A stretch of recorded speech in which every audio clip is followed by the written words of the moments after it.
We have employee data without phone number in this particular sheet without phone numbers, and we have another sheet with phone numbers in a different order. If we need to put in the phone number in this particular sheet, we will use a vlookup function, vlookup, and the value which we look for, and followed by the place where which from where we want to get the phone number details in the phone number detail sheet.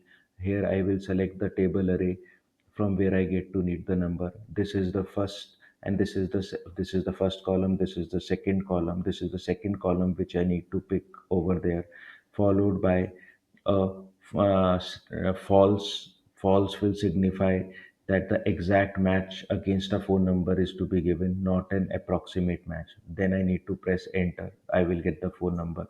I will need to fix these column for rest of the selection, so I need to press an F4 over here.